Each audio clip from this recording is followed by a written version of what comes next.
Hello students, welcome to the lecture series of Constitution of India, Law and Engineering। आज हम अपना lecture number 22 start करेंगे और इस लेक्चर के साथ हमारी फोर्थ यूनिट भी जो है वो स्टार्ट हो जाएगी। तो इस लेक्चर में हम कंटेंट देख लेते हैं क्या क्या इसमें हम डिस्कस करेंगे।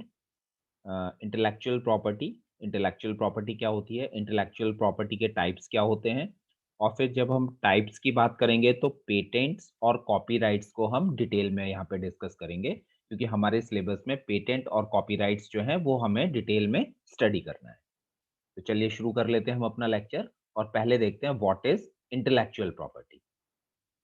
Intellectual property refers to creation of the mind, such as inventions, literary and artistic work, designs and symbols, names and images used in commerce। तो बेसिकली जब हम इंटेलेक्चुअल प्रॉपर्टी की बात करते हैं तो इंटेलेक्चुअल प्रॉपर्टी क्या होती है? They are the creations of the mind. किसी भी ह्यूमन बीइंग के माइंड के द्वारा कोई चीज क्रिएट की गई है उसको बेसिकली इंटेलेक्चुअल प्रॉपर्टी कहा जाता है। और इस इंटेलेक्चुअल प्रॉपर्टी में आपके इन्वेंशंस आ जाते हैं, लिटरेरी और आर्टिस्टिक वर्क आ जाता है, कोई नया डिजाइन बनाया है, कोई नया सिंबल बनाया है किसी के लिए, ठीक है, कोई कंपनी का नेम हो गया या कुछ इमेजेस हो गई। और ये सारी चीजें बेसिकली कहाँ यूज हो रही हैं? ये कॉमर्स में बिजनेस पर्पस के लिए यूज हो रही हैं। हमारा जो इंटेलेक्चुअल प्रॉपर्टी है उसको हम लॉ के थ्रू प्रोटेक्टेड करते हैं और लॉ के दायरे में रहते हुए उनको कई नाम दिए गए हैं, जैसे patents, copyrights, trademarks, which enable people to earn a recognition or financial benefits from what they invent or create। तो जब हम अपनी इंटेलेक्चुअल प्रॉपर्टी को इंटेलेक्चुअल लॉ के थ्रू प्रोटेक्ट कर देते हैं तो उनसे हमें कई तरह का बेनिफिट मिलता है। जैसे हमें एक तो रिकॉग्निशन मिलती है, पहचान मिलती है सोसाइटी के अंदर, और साथ में जो भी हमारी इंटेलेक्चुअल प्रॉपर्टी है उससे हमें फाइनेंशियल बेनिफिट्स मिलते हैं। ठीक है, अब ये फाइनेंशियल बेनिफिट्स कैसे मिलते हैं ये अभी हम आगे डिस्कस करेंगे। नाउ इंटेलेक्चुअल प्रॉपर्टी लॉज क्या होते हैं? तो intellectual property laws deals with the rules for securing and enforcing legal rights to inventions, designs and artistic work. हमारी जो भी इंटेलेक्चुअल प्रॉपर्टी है, जो भी हमने अपने माइंड से क्रिएट किया है, ठीक है, चाहे वो हमारे इन्वेंशंस हो, डिजाइन्स हो, कोई भी हमारा आर्टिस्टिक वर्क हो, कोई भी हमारा लिटरेरी वर्क हो, तो उसको हम क्या करते हैं? उसको लॉ के थ्रू, कानून के थ्रू उसको सिक्योर करते हैं, ताकि उसको कोई भी दूसरा पर्सन जो है बिना हमारी परमिशन के यूज ना कर पाए। तो जैसे लॉ होते हैं, जनरल लॉ की हमने बात करी थी फर्स्ट यूनिट में, है ना? तो डिफरेंट तरह के लॉज हम लोग कॉन्स्टिट्यूशन में देखते ही आ रहे हैं। तो जनरल जो लॉ होते हैं वो क्या प्रोटेक्ट करते हैं? They protects the ownership of personal property and real estate. It protects the exclusive control of intangible assets. तो जैसे सिंपल लॉ जो होते हैं वो हमारे जो भी पर्सनल प्रॉपर्टी है उसकी ओनरशिप को प्रोटेक्ट करते हैं, वैसे ही इंटेलेक्चुअल प्रॉपर्टी लॉज जो होते हैं वो इंटेंजिबल एसेट्स को सिक्योर करते हैं। तो इंटेंजिबल एसेट्स क्या होते हैं? बेसिकली इंटेंजिबल एसेट्स उनको कहते हैं जिनको कोई छू नहीं सकता है या जिनको खत्म नहीं कर सकते हैं। ठीक है, तो इस तरह की जो हमारी प्रॉपर्टी होती है उसको सिक्योर करने के लिए इंटेलेक्चुअल प्रॉपर्टी लॉज हमारे इंडिया के अंदर बल्कि ऑल ओवर वर्ल्ड में यूज किए जाते हैं। The purpose of these laws is to give an incentive for people to develop, create works, and benefit society by ensuring they can profit from their works without fear of misappropriation by others। तो ये जो law होते हैं इनके through कोई भी जो inventor है ना, या किसी ने भी कोई इंटेलेक्चुअल प्रॉपर्टी बनाई है तो उसको ओनर को फायदा मिलता है। एक तो उसको प्रॉफिट अर्न करने में हेल्प मिलती है और दूसरा उसके वर्क का कोई भी जो है गलत इस्तेमाल नहीं कर सकता, है ना? मान लीजिए अगर कोई हमने कोई नई चीज बनाई है उसको मैंने जो है इंटेलेक्चुअल प्रॉपर्टी लॉ के थ्रू सिक्योर करा लिया है, अगर कोई दूसरा पर्सन उसको बिना मेरी परमिशन के यूज करता है तो मैं कानून का सहारा लेके, कानून की हेल्प लेके मैं उसके अगेंस्ट कोर्ट में केस डाल सकता हूँ। तो इंटेलेक्चुअल प्रॉपर्टी लॉस जो होते हैं वो बेसिकली हमारी इंटेलेक्चुअल प्रॉपर्टी को सिक्योर करने के लिए होते हैं। Now types of intellectual property देख लेते हैं, है ना, कि कौन कौन सी प्रॉपर्टी हमारी किस किस कानून के दायरे में आएगी। ठीक है, तो पहले हम बात करते हैं इसमें कॉपीराइट की। तो copyright is a legal term used to describe the rights that creators have over their literary and artistic work. ठीक है, अगर कोई भी क्रिएटर है, उसने कोई लिटरेरी वर्क किया है, मतलब कोई बुक लिखी है ना, कोई लिखने का काम किया है, ठीक है, कोई आर्टिस्टिक वर्क है उसका, ठीक, तो वो कॉपीराइट के दायरे में आएंगी, वो कॉपीराइट से उसको सिक्योर किया जा सकता है। तो बेसिकली इसके अंदर कॉपीराइट के अंदर कौन कौन सा वर्क आएगा? Books, music, paintings, sculpture and films, computer program, databases, advertisement, maps and technical drawings.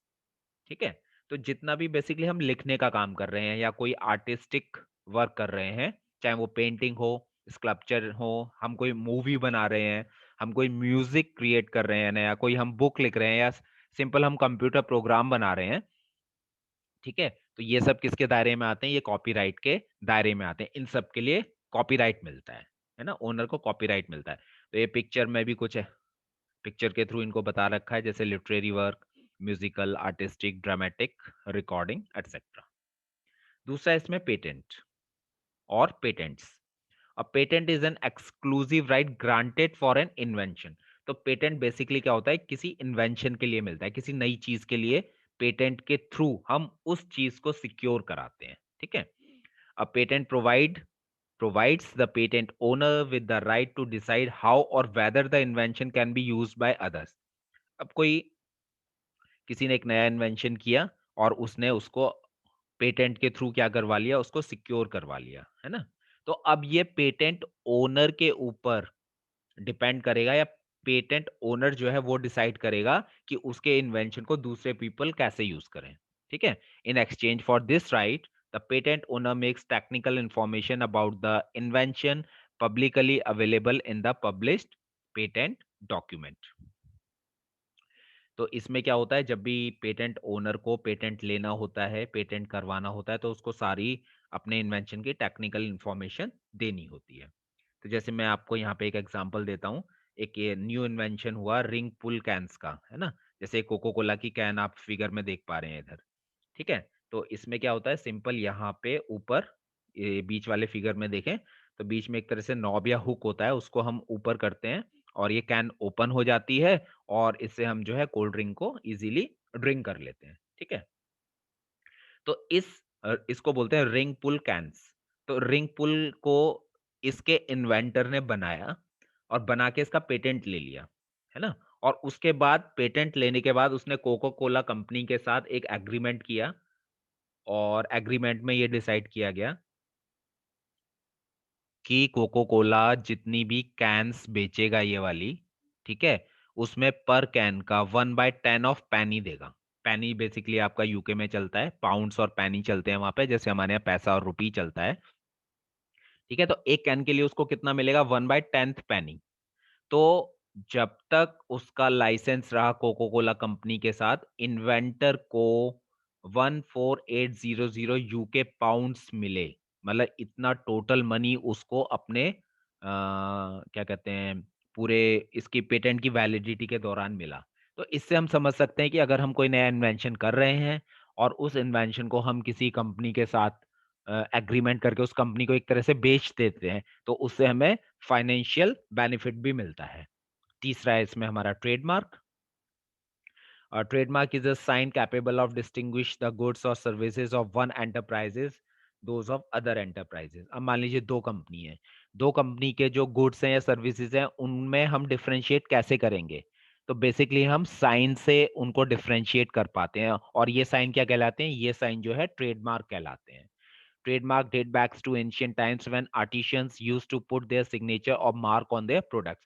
अगर ट्रेडमार्क का कॉन्सेप्ट देखें तो बहुत पुराना है। एंशियंट टाइम में जो आर्टिशियंस हुआ करते थे, है ना, बेसिकली जो बर्तन वगैरह बनाते थे, है ना, इस तरह की जो चीजें बनाते थे, आर्टिस्टिक चीजें बनाते थे, उस पे अपना मार्क जो है, अपने सिग्नेचर जो है बना दिया करते थे। तो उससे पता चल जाता था, अच्छा ये पर्टिकुलर आर्टिशियन ने इसको क्रिएट किया है। तो इस फिगर में आप देख पा रहे होंगे, जब जो सबसे पहला ट्रेडमार्क है वो किसका है? वो एप्पल कंपनी का है। ठीक है, ये साइन आपने देखा होगा। जहाँ पे भी इस तरह का साइन होता है तो आपके माइंड में एकदम से ये आ जाएगा कि ये जो है एप्पल कंपनी की बात हो रही है, ठीक है। फिर ये देखिए गूगल को लिखने का जो तरीका है, गूगल जहाँ पे भी देखें इसी तरीके से लिखा जाता है, कलर भी इसमें यही यूज होते हैं। अमेज़न, माइक्रोसॉफ्ट, आईबीएम, ये सब लिखने के अलग-अलग तरीके हैं और इनको देखते ही हम पहचान जाते हैं कि ये किस कंपनी की बात हो रही है, ठीक है। अब देखिए जैसे यहाँ पे फेसबुक का लोगो बना हुआ है ना? ये भी ट्रेडमार्क की कैटेगरी में आता है। तो सिंपल क्या है, एक ब्लू कलर का सर्कल है, उसमें व्हाइट कलर का एफ है। तो एफ से सिंपल हम पहचान जा रहे हैं, ये क्या है? ये फेस मार्क का सॉरी आपका फेसबुक का ट्रेडमार्क है, ठीक है। नेक्स्ट फोर्थ है इसमें industrial design. Industrial design constitute the ornamental or aesthetic aspects of an article, ठीक है। बहुत सारे प्रोडक्ट हम लोग मार्केट में देखते हैं, बहुत सारी चीजें देखते हैं। अब वो प्रोडक्ट को जो कस्टमर है वो कैसे अट्रैक्ट होंगे, उनको अट्रैक्टिव बनाना पड़ेगा, है ना। उनकी जो एक एस्थेटिक वैल्यू है, उनके अंदर जो ऑर्नामेंटल वैल्यू है उसको इंक्रीज करना पड़ेगा। एस्थेटिक वैल्यू मतलब जो हमें देखने में अच्छा लगता है, ठीक है। अगर कोई प्रोडक्ट है हमें देखने में अच्छा लग रहा है तभी हम उसको बाय करेंगे। मोस्टली यही होता है, हम लोगों की ह्यूमन बीइंग की जो मेंटालिटी होती है वो यही होती है, ठीक है। और इस तरह का जो डिजाइन होता है इसको बोलते हैं इंडस्ट्रियल डिजाइन। अ डिजाइन में consist of three dimensional features. Three dimensional feature हो सकता है डिजाइन के अंदर, तो उसमें शेप और सरफेस आपको देखने को मिलेगी। और अगर टू डायमेंशनल होगा तो उसमें पैटर्न्स, लाइंस और कलर्स जो है देखने को मिलेंगे। नेक्स्ट है इसमें आपका ज्योग्राफिकल इंडिकेशंस। अब ये ज्योग्राफिकल इंडिकेशंस क्या होते हैं? तो geographical indications are signs used on goods that have a specific geographical origin, है ना।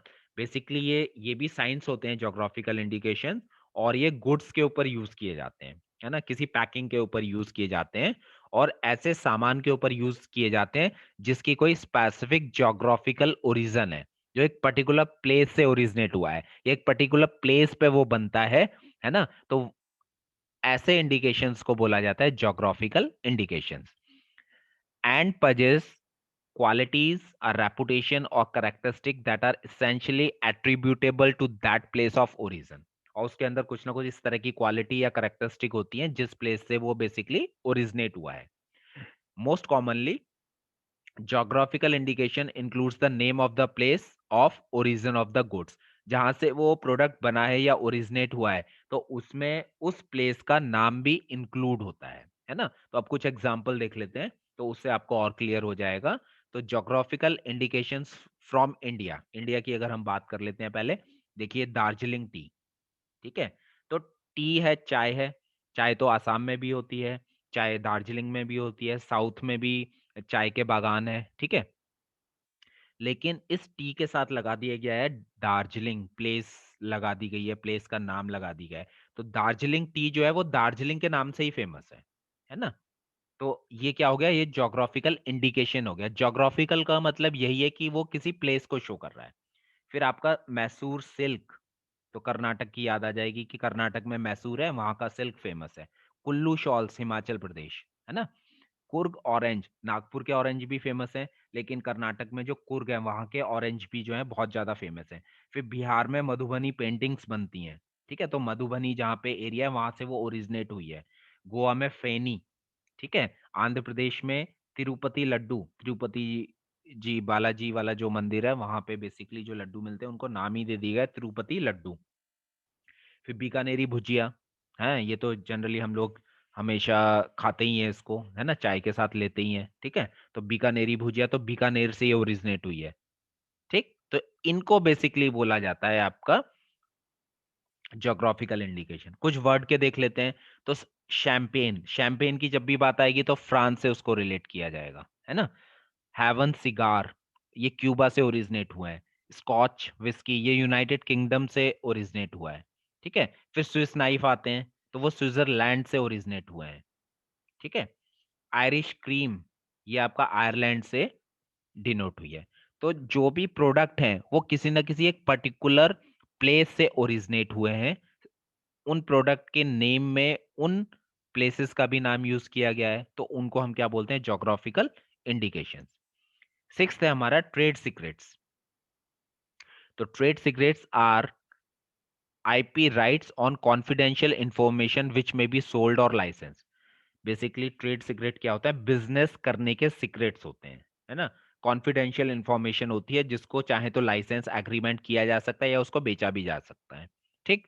लेकिन अगर अनऑथराइज्ड एक्विजिशन हो रहा है, अनऑथराइज्ड उसकी डीलिंग हो रही है, डिस्क्लोजर हो रहा है, तो बेसिकली ये कहा जाता है कि कि contrary to the honest commercial practice, ये सही कमर्शियल प्रैक्टिस नहीं है, बिजनेस को नुकसान पहुंचाने वाली बात है ना? अब मैं आपको एक एग्जांपल बताता हूं पहले, फिर उस एग्जांपल से आपको क्लियर हो जाएगा कि बिजनेस करने के सीक्रेट्स क्या होते हैं, ठीक है? अब जैसे ये लिखा है यहाँ पे, फर्स्ट आप कुछ फिगर देखिए, formula for Coca Cola. Coca Cola company अपनी कोल्ड ड्रिंक बनाती है, ठीक है? लेकिन जब आप उसकी बॉटल देखते हैं कोको कोला की, तो उस पे आपको इंग्रेडिएंट भी देखने को मिलेंगे कि इसमें क्या-क्या चीज पड़ी है। लेकिन उसमें फॉर्मूला नहीं लिखा होगा कि कोको कोला अपनी कोल्ड ड्रिंक किस तरीके से बनाती है ना? ये कंपनी का ट्रेड सीक्रेट है। अगर कंपनी कोको कोला की रेसिपी, मतलब वो कोको कोला कैसे बनाती है, कौन सा इंग्रेडिएंट कितने उसमें बनाती है, सॉरी कितने मात्रा में मिलाती है, कितनी क्वांटिटी में मिक्स करती है, अगर ये बताने लगे, है ना, और ये बता दे कि हम कोको कोला को ऐसे बनाते हैं, तो कोको कोला को तो लोग घर में बना लेंगे, फिर कोको कोला कौन पिएगा? ठीक है? तो ये कंपनी के ट्रेड सीक्रेट्स होते हैं ताकि उनका बिजनेस हमेशा चलता रहे। ऐसे केएफसी चिकन रेसिपी, ठीक है? तो केएफसी आपको कभी नहीं बताएगा वो अपना चिकन कैसे बनाता है, ये उसका ट्रेड सीक्रेट है। फिर ये आपका मैकडी का एक special Big Mac special sauce होता है ना? सॉस यूज करते हैं, वो बनाते हैं, वो नहीं बताएंगे। ऐसे डब्ल्यू डी फॉर्मूला होता है, WD-40 जो होता है बेसिकली, जो लोहे में जंग लग जाती है, आयरन में रस्ट लग जाती है, उसको खत्म करने के लिए होता है। तो इसका फॉर्मूला कैसे ये बनता है नहीं पता, ये कंपनी का ट्रेड सीक्रेट है। ओके, तो हमने देखा डिफरेंट टाइप के इंटेलेक्चुअल प्रॉपर्टीज देखे और उसमें कौन कौन से लॉ जो है बेसिकली होते हैं और किस दायरे में आके वो उनको सिक्योर किया जा सकता है। तो बेसिकली अब इसमें आगे हम डिटेल में पेटेंट्स और कॉपीराइट्स को पढ़ेंगे। तो पेटेंट जो होता है वो exclusive right granted for an invention, in other words patent is an exclusive right to a product or a process that generally provides a new way of doing something, है ना? किसी नए इन्वेंशन को जो राइट मिलता है वो patent मिलता है, और पेटेंट जो है एक्सक्लूसिव राइट होता है जो एक किसी नए प्रोडक्ट को मिलेगा या नए प्रोसेस को मिलेगा। कोई काम हम कर रहे हैं उसके लिए हमने नया प्रोसेस खोजा है ना? तो उसके लिए पेटेंट मिल सकता है। और offer a new technical solution to a problem, problem है उसके पास, उसके उस प्रॉब्लम को सॉल्व करने के लिए हमारे पास एक दो मेथड अवेलेबल है, लेकिन हमने कोई नया सॉल्यूशन उस प्रॉब्लम का बता दिया, तो उसके लिए हमें क्या मिल सकता है? पेटेंट मिल सकता है। और ये मैंने अभी आपको बताया था कि जब भी हमें पेटेंट ऑफिस में पेटेंट के लिए एप्लीकेशन फाइल करनी होती है तो हमें टेक्निकल इंफॉर्मेशन उसमें डिस्क्लोज करनी पड़ती है, देनी पड़ती है, ठीक है? Patent owner may give permission और license to other parties to use the invention on mutually agreed term. अब मान लीजिए किसी पर्सन को किसी एक नए इन्वेंशन के लिए पेटेंट मिल जाता है, ठीक है? तो अब वो कौन हो गया? वो पेटेंट ओनर बन गया, क्योंकि उसके पास लाइसेंस, उसके पास जो है पेटेंट है। अब वो पेटेंट ओनर डिसाइड करेगा, है ना, कि अदर पार्टीज उसके इस इन्वेंशन को किस तरीके से यूज करें। तो या तो वो उनके साथ कोई एग्रीमेंट करेगा और एग्रीमेंट के बेसिस पे उनको लाइसेंस दे देगा कि आप मेरा पेटेंट जो है वो यूज कर सकते हो। The owner may also sell the rights to invention to someone, किसी को वो अपने राइट बेच भी सकता है patent owner, who will then become the new owner of the patent, है ना? सपोज मैंने कोई नई चीज इन्वेंट करी, मैंने उसका पेटेंट करा लिया, मैं पेटेंट ओनर बन गया। अब मैंने अपने पेटेंट को आपको बेच दिया, आपको सेल कर दिया, तो आप अब क्या बन गए? उस पेटेंट के नए ओनर बन गए। अब आप डिसाइड करेंगे कि उसको कैसे यूज करना है, ठीक है? और जब पेटेंट एक्सपायर हो जाता है और तो उसके साथ जो प्रोटेक्शन मिली हुई है वो भी खत्म हो जाती है, ठीक है? And an invention enters the public domain, that is anyone can commercially exploit the invention without infringing the patent. तो जब पेटेंट की वैलिडिटी खत्म हो जाती है, उसके बाद ये जो पेटेंट होता है ये पब्लिक डोमेन में आ जाता है। अब उसके बाद उसको कोई भी यूज कर सकता है ना? उसका चाहे कमर्शियल एक्सप्लॉयटेशन करे, कमर्शियल यूज करे, लेकिन जब तक पेटेंट की वैलिडिटी बनी हुई है तब तक उसको कोई दूसरा पर्सन जो है वो यूज नहीं कर सकता। Patent protection means that the invention can not be commercially made.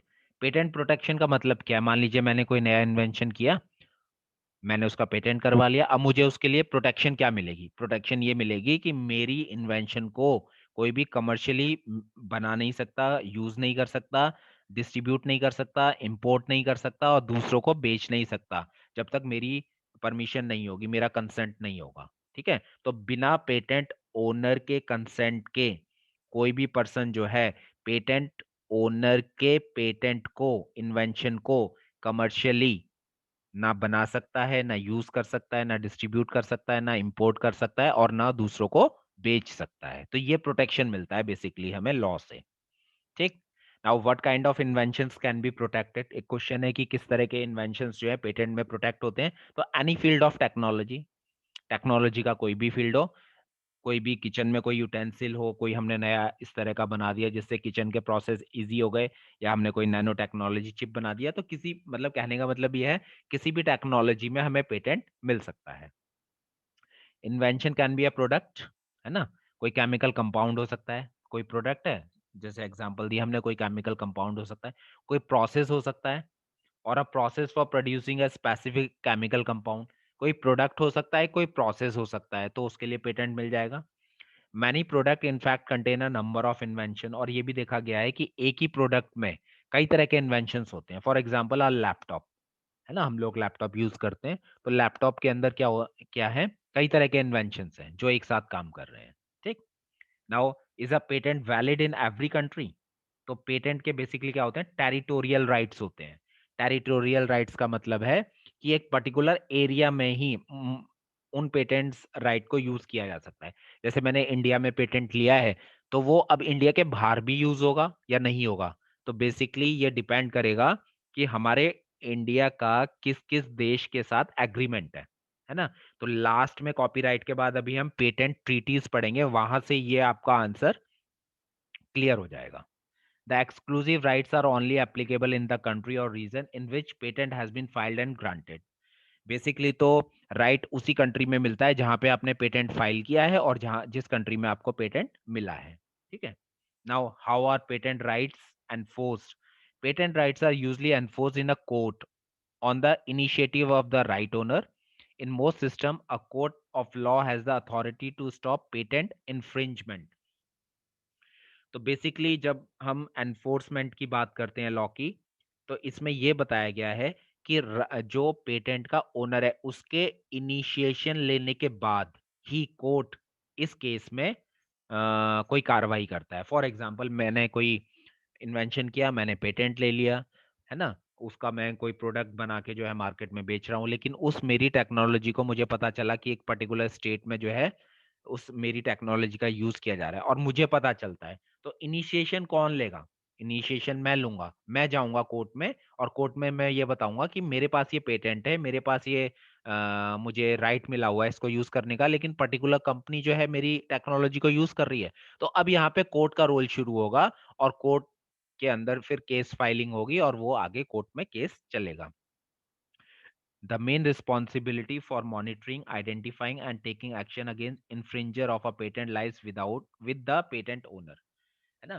Court ये नहीं देखेगा कि मेरे पास क्या पेटेंट है और उसका कहाँ कहाँ पे उसका मिसयूज हो रहा है।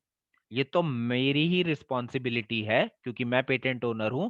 तो पेटेंट ओनर की रिस्पॉन्सिबिलिटी है कि वो मॉनिटर करता रहे कि उसके पेटेंट का कहीं गलत इस्तेमाल तो नहीं हो रहा, कहीं डुप्लीकेसी तो नहीं हो रही है। और जब मैं कोर्ट में जाऊंगा, है ना, एक्शन लूंगा, तो जो इन्फ्रिंजर होगा उसके अगेंस्ट कोर्ट फिर एक्शन लेगा। इन्फ्रिंजर मतलब जो बिना आपकी परमिशन के आपके पेटेंट को यूज कर रहा है। Now what does it mean to license a patent and why it is done? है ना, लाइसेंस अ पेटेंट का मतलब क्या है? Licensing a patent simply means that the patent owner grants permission to another individual organization to make, use, sell etcetera his or patented invention. Licensing a patent का मतलब simple meaning यह है कि अगर मैं पेटेंट ओनर हूं तो मैं दूसरे पर्सन को, दूसरी कंपनी को, है ना, उसके साथ एक एग्रीमेंट कर रहा हूँ और उसको अपना पेटेंट अपनी टेक्नोलॉजी यूज करने के लिए दे रहा हूँ। इसके लिए मुझे फाइनेंशियल बेनिफिट भी मिल सकता है, जैसे रिंग पुल कैन का हमने अभी एग्जांपल देखा था, है ना। कई बार ये होता है मैंने टेक्नोलॉजी तो बना ली, लेकिन उस टेक्नोलॉजी को ज्यादा से ज्यादा यूज करने के लिए मेरे पास कैपिटल नहीं है, पैसा नहीं है, तो मैं क्या करूंगा, कंपनी को लाइसेंस दे दूंगा, किसी कंपनी को, वो कंपनी मेरे बिहाफ पे बनाएगी, और या तो मैं एक बारी में दे के जितना मुझे फाइनेंस कैपिटल लेना है मैं ले लूंगा, या फिर मैं रॉयल्टी उसमें देखूंगा। रॉयल्टी का मतलब यह है कि वो कंपनी उस टेक्नोलॉजी को एक प्रोडक्ट बनाने में यूज कर रही है। अब जितने जितने प्रोडक्ट बिकते जाएंगे उसके हिसाब से मुझे रॉयल्टी मिलती जाएगी, मुझे पैसा मिलता जाएगा। ठीक है। Now law regarding patents in India. हमारे इंडिया में पेटेंट से रिलेटेड कौन कौन से रूल हैं? तो पेटेंट एक्ट 1970 है, पेटेंट रूल्स 2003 है, और पेटेंट अमेंडमेंट रूल्स 2016 है। ठीक है। नाउ रेगुलेटरी अथॉरिटी क्या है हमारे इंडिया के अंदर पेटेंट्स के लिए? तो वो है basically patent registrar under the office of the controller general of patents design and trademarks, which is a part of India's Ministry of Commerce and Industry। ठीक है। तो हमारे इंडिया की गवर्नमेंट की एक मिनिस्ट्री है, ministry of commerce and industry, उसका एक ऑफिस है controller general of patent design and trademark, और उसमें एक ऑफिस है पेटेंट रजिस्ट्रार। तो पेटेंट रजिस्ट्रार बेसिकली क्या करते हैं? यह एक रेगुलेटरी बॉडी है, रेगुलेटरी अथॉरिटी है, जो पेटेंट हमें ग्रांट करती है ना। अब बात आती है पेटेंट हमें कितने टाइम के लिए मिलता है? तो patents are valid for 20 year, 20 सालों के लिए मिलता है ना। मैं जिस दिन पेटेंट के लिए एप्लीकेशन फाइल करूंगा उस दिन से लेके मुझे 20 साल के लिए पेटेंट जो है मिलेगा, और हर साल मुझे वो जो है रिन्यू कराना पड़ेगा, है ना। तो अभी हम बात कर रहे थे पीछे, हम ये कह रहे थे कि पेटेंट की जब तक वैलिडिटी रहेगी तब तक तो कोई यूज नहीं करेगा उसको बिना पेटेंट ओनर की परमिशन के। लेकिन जब 20 साल पूरे हो जाएंगे तो अब ये जो टेक्नोलॉजी है ये पब्लिक डोमेन में आ जाएगी, अब इसको कोई भी यूज कर सकता है ना। तो पेटेंट जो मिलता है सिर्फ 20 साल के लिए ही मिलता है। और इंडिया पेटेंट लॉ के जो है हमारा वो basically first to file principle पे ऑपरेट करता है। जैसे फॉर एग्जांपल एक ही टेक्नोलॉजी के लिए दो लोगों ने अप्लाई किया पेटेंट के लिए, सिमिलैरिटी आ गई टेक्नोलॉजी के अंदर, आ सकती है ना। तो जिसने पहले एप्लीकेशन फाइल करी होगी पेटेंट के लिए उसी को सबसे पहले क्या मिलेगा? पेटेंट मिलेगा, मतलब उसी को ग्रांट होगा, जो बाद में करा है उसको नहीं मिलेगा। If two people apply for a patent on an identical invention, the first one to file the application will be awarded the patent। अब पेटेंट में बेसिकली मिलता किसमें, ये हमने अभी डिस्कस कर ही लिया था। तो बेसिकली पेटेंट जो मिलता है वो नॉवेलिटी के लिए मिलता है। नॉवेलिटी मतलब कोई भी नयापन होना चाहिए। ठीक है। If the invention was known or used by any other person or used or sold by the applicant to any person in India outside India, then the applicant would not be entitled the grant of a patent। ठीक है। हमने कोई invention, हमारे लिए तो वो हमें invention लग रहा है, लेकिन जब वो पेटेंट ऑफिस में हमने फाइल कर दिया और पेटेंट ऑफिस में जो ऑथराइज पर्सन है जब वो स्टडी करेंगे देखेंगे कि ऐसी टेक्नोलॉजी कहीं यूज तो नहीं हो रही है, लेकिन वो जो इन्वेंशन है वो शायद किसी और लोगों को भी पता है या पहले ही किसी और कंट्री के अंदर यूज हो रहा है, तो उसके लिए पेटेंट हमें नहीं मिलेगा, है ना। दूसरा, पब्लिक यूज और publication of the invention will affect the validity of an application in India. अब मान लो मैंने कोई नई चीज बनाई है, इन्वेंट करी है, उसके लिए मैं पेटेंट फाइल करता हूँ, लेकिन मैंने क्या किया, उस पर पहले ही कुछ पब्लिकेशन करवा दिया, है ना। अब पेटेंट फाइल करने से पहले ही अगर मैंने वो चीज पब्लिक डोमेन में ला दी या मैंने उस पर कोई रिसर्च पेपर पब्लिश कर दिया तो मुझे पेटेंट नहीं मिलेगा। ठीक है। तो ये बात आपको ध्यान रखनी है। और patent application must be filed prior to any publication और पब्लिक यूज। किसी भी पब्लिकेशन या पब्लिक यूज से पहले हमें पेटेंट फाइल करना होगा, तभी हमें पेटेंट मिलेगा। अच्छा, ऐसी कौन कौन सी चीजें हैं इंडिया के अंदर जिनके ऊपर पेटेंट नहीं मिलता है? तो कोई भी एग्रीकल्चर या बागवानी हॉर्टिकल्चर का कोई प्रोसेस है तो उस पे जो है पेटेंट नहीं मिलेगा। कोई भी प्रोसेस है फॉर द मेडिसिनल और other treatment of human beings and animals, human being animals को ट्रीटमेंट करने का कोई मेडिसिनल प्रोसेस है तो उस पे बेसिकली पेटेंट नहीं मिलता है। Mere discovery of new property or new use for known substance, कोई नोन सब्सटेंस है उसमें हमने कोई छोटी मोटी डिस्कवरी कर दी, नई प्रॉपर्टी ढूंढ दी, तो उसके ऊपर हमें पेटेंट नहीं मिलेगा। कोई भी ऐसा इन्वेंशन जो नेचुरल लॉ है हमारे, है ना, जो भी हमारे नेचुरल है, नेचर के अंदर जो अपने आप लॉ बने हुए हैं, उनके कॉन्ट्रा उनके कॉन्ट्रेरी में है, उनके कॉन्ट्राडिक्शन में है, उनके विरोध में है ना, तो पेटेंट नहीं मिलेगा। Plants and animals include seeds variety species essential biological process for their propagation but excluding micro organism. Micro organism को छोड़ के प्लांट्स और एनिमल्स के केसेस में अगर हमने कोई नया सीड ढूंढा है, कोई नई वैरायटी ढूंढी है, तो पेटेंट नहीं मिलेगा। Mathematical, business method, program, algorithm, है ना, तो इसमें हमें पेटेंट नहीं मिलेगा। इसमें बेसिकली हमें क्या मिलेगा, कॉपीराइट मिलेगा। और कोई भी TV drama, literary, artistic, musical या एस्थेटिक वर्क है, तो इसमें भी हमें पेटेंट नहीं मिलेगा, इसमें हमें कॉपीराइट मिलेगा। अब हम बात करते हैं कॉपीराइट्स की। तो हमारे इंडिया के अंदर बेसिकली जो पुराना एक्ट है वो है कॉपीराइट एक्ट 1957। तो ये हमें ये बताता है कि कोई भी हमारा ओरिजिनल लिटरेरी, ड्रामेटिक, म्यूजिकल और आर्टिस्टिक वर्क है, सिनेमेटोग्राफ फिल्म्स है, मूवी है, साउंड रिकॉर्डिंग है, म्यूजिक है, सॉन्ग है, तो उसके लिए हमें क्या मिलता है, कॉपीराइट मिलता है। ठीक है। No copyright subsists in a cinematograph film if a substantial part of the film is an infringement of the copyright in any other work or in a sound recording. If in making the sound recording of a literary, dramatic, or musical work, copyright in such work is infringed.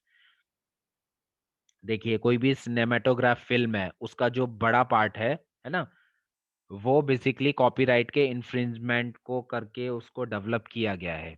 कोई sound recording है, उसको हमने use कर लिया अपनी movie के अंदर, तो वहां पे कॉपीराइट नहीं मिलेगा। ठीक। कंप्यूटर प्रोग्राम की बात करते हैं, तो अगर computer program is treated as a literary work and is protected as such. Computer program जो है हमारा लिटरेरी वर्क में आता है, तो उसके लिए हमें क्या मिलेगा, कॉपीराइट मिलेगा। अगर हम अपने इंडियन लॉ की बात करें, तो इंडियन लॉ में रजिस्ट्रेशन जो है प्री रिक्वेस्ट नहीं है, रजिस्ट्रेशन की रिक्वायरमेंट नहीं है कॉपीराइट के लिए। ठीक है। तो जैसे ही आपने कोई नया वर्क किया है, लिटरेरी वर्क किया है, तो आपको ऑटोमेटिकली उसका कॉपीराइट आपको मिल जाता है। और copyright in a work is created when the work is created and given a material form provided it is original. कोई आपने वर्क क्रिएट किया, मटेरियल फॉर्म में आप उसको लेके आ गए, लेकिन वो ओरिजिनल होना चाहिए, तो कॉपीराइट आपको जो है मिल जाएगा। Copyright grants protection to the creator and is representative for the works and prevents such work from being copied or reproduce without his her consent consent sorry, है ना। तो कॉपीराइट बेसिकली क्या प्रोटेक्शन देता है, मान लीजिए मेरा कोई लिटरेरी वर्क है, तो बिना मेरी परमिशन को ना तो उसकी कॉपी बनाई जा सकती है, ना उसको रिप्रोड्यूस किया जा सकता है। ठीक। अब अगर मुझे किसी मेरे वर्क के लिए, मेरे ओरिजिनल वर्क के लिए मुझे कॉपीराइट मिलता है, तो मुझे क्या फायदा मिलेगा, मेरे वर्क का कोई रिप्रोडक्शन नहीं कर सकता, है ना, मेरे वर्क को पब्लिक परफॉर्मेंस के लिए यूज नहीं किया जा सकता, मेरे वर्क की कॉपीज, रिकॉर्डिंग्स नहीं बनाई जा सकती, मेरे वर्क का ब्रॉडकास्ट नहीं किया जा सकता, मेरे वर्क का किसी और लैंग्वेज में ट्रांसलेशन नहीं किया जा सकता। तो कॉपीराइट मिलता किस लिए, कितने टाइम के लिए है, वो 60 ईयर्स के लिए मिलता है। ठीक है।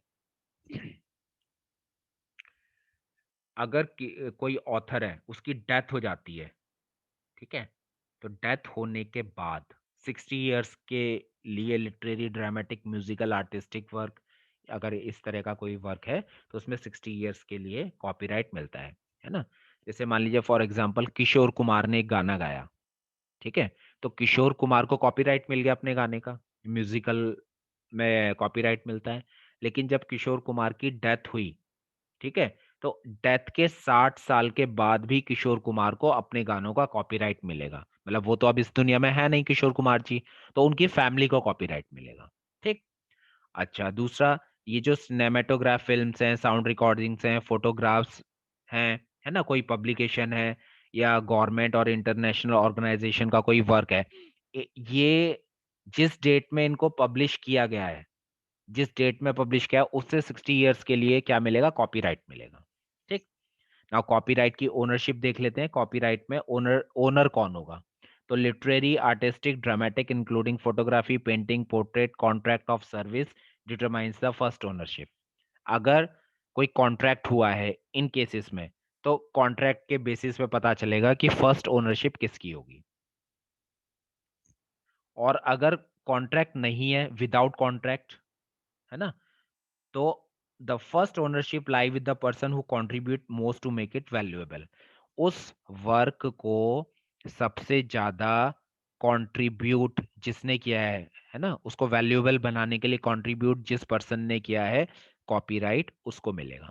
अब जैसे फॉर एग्जांपल हम बात करते हैं, जैसे मैंने अभी किशोर कुमार जी का एग्जाम्पल लिया, है ना, तो सॉन्ग का एग्जाम्पल लेते हैं। अब सॉन्ग में मान लीजिए सॉन्ग को एक लिखने वाला भी है, लिटरेरी वर्क है, ओरिजिनल वर्क हो गया। सॉन्ग को गाने वाला भी है, अलग पर्सन है।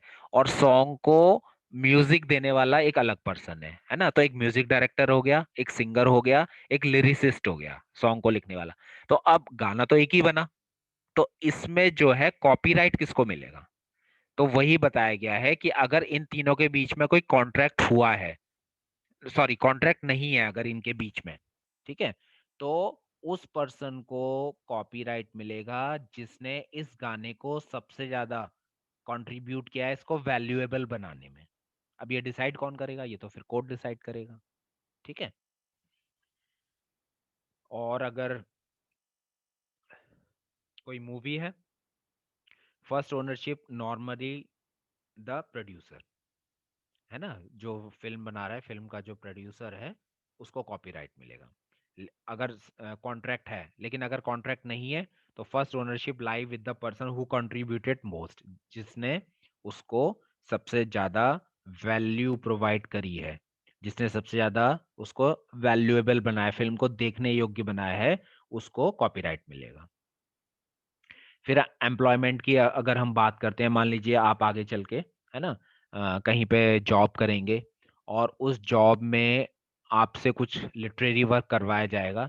तो उस जॉब के अंदर जो भी आपसे लिटरेरी वर्क करवाया जा रहा है, वो नया वर्क है या वो आपका मतलब ओरिजिनल वर्क है, क्योंकि आप एक कॉन्ट्रैक्ट ऑफ सर्विस में बंधे हुए हैं, तो वो वर्क जो है आपका नहीं होगा, वो वर्क जो है एम्प्लॉयर का होगा, क्योंकि आप उस कंपनी के लिए काम कर रहे हैं, है ना। In case of government work, in the absence of contract to the contrary, the copyright is in the work shall vest with the government. फिर इन्फ्रिंजमेंट देख लेते हैं कॉपीराइट का। कॉपीराइट का अगर उल्लंघन हो रहा है तो कैसे हो रहा है? A copyright is infringed if a person without an appropriate license does anything that the owner of the copyright has an exclusive right to do. Violation का मतलब ही यही है कि मान लीजिए मेरे पास किसी वर्क का कॉपीराइट है ना, लेकिन दूसरा पर्सन है मेरे वर्क को बिना मेरी परमिशन के यूज कर रहा है, तो इसको बोलते हैं कॉपीराइट का वायलेशन, इन्फ्रिंजमेंट ऑफ कॉपीराइट। तो इस केस में हम क्या कर सकते हैं? सिविल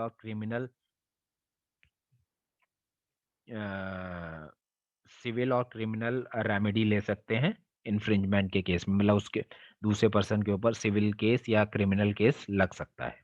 और अगर इन्फ्रिंजमेंट प्रूव हो जाता है, copyright owner is entitled to remedies by way of injunction, damages and other for seizure and destruction of infringing articles.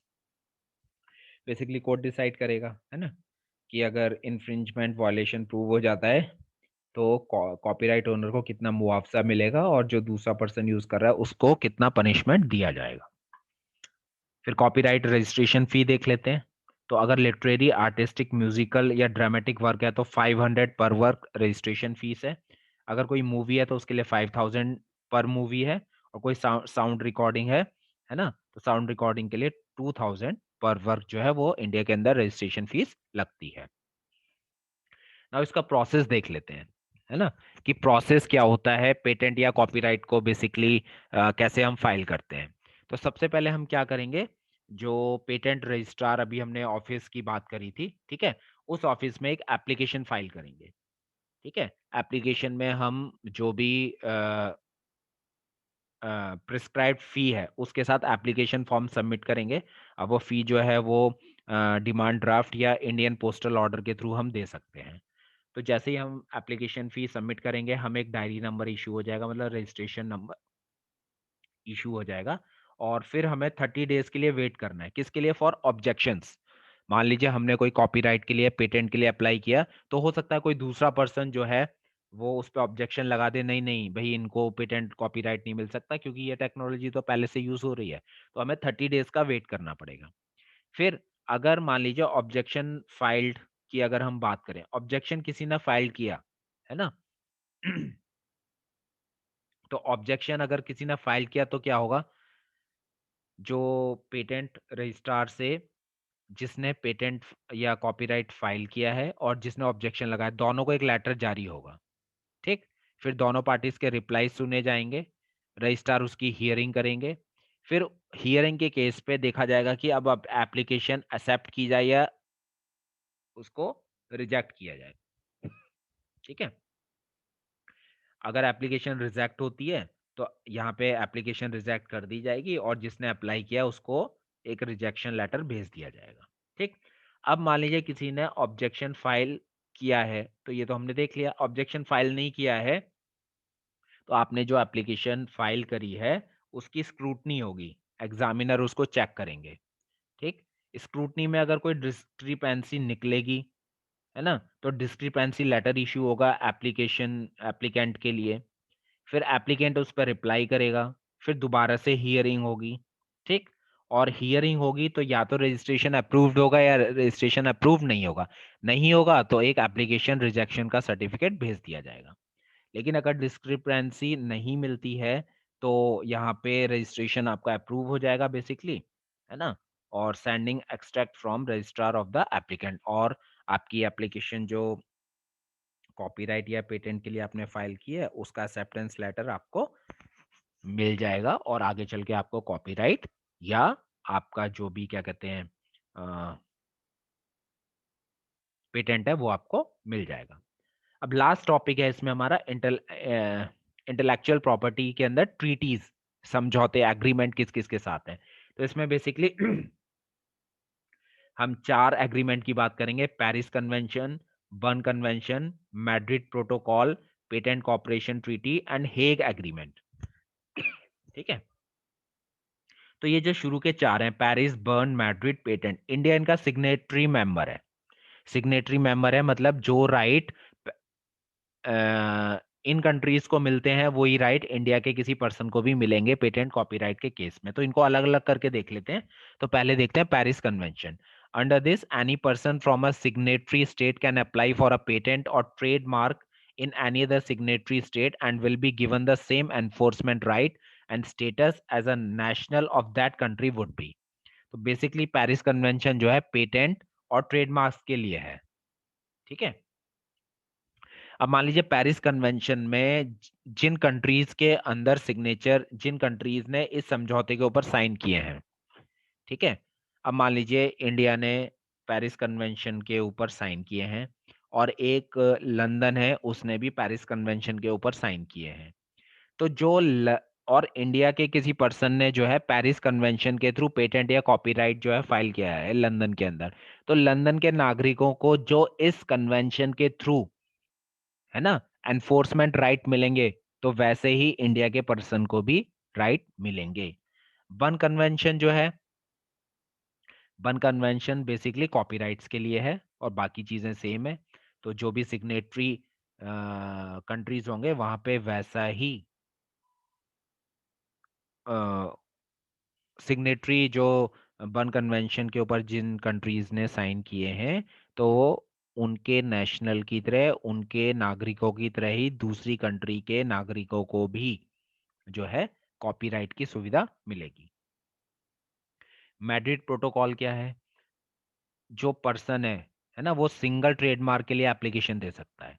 मतलब एक ही फाइल, एक ही सिंगल फाइल के थ्रू वो मैड्रिड प्रोटोकॉल की जो सिग्नेटरी कंट्रीज हैं सब जगह एक ही एप्लीकेशन से अप्लाई कर सकता है।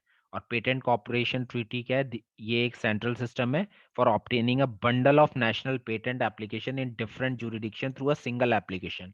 एक सिंगल एप्लीकेशन के थ्रू, है ना, पेटेंट कॉपरेशन ट्रीटी के ऊपर जिन कंट्रीज ने साइन किए हैं उन कंट्रीज के अंदर भी हम पेटेंट के लिए अप्लाई कर सकते हैं सिंगल एप्लीकेशन से। फिर एक हेग एग्रीमेंट है।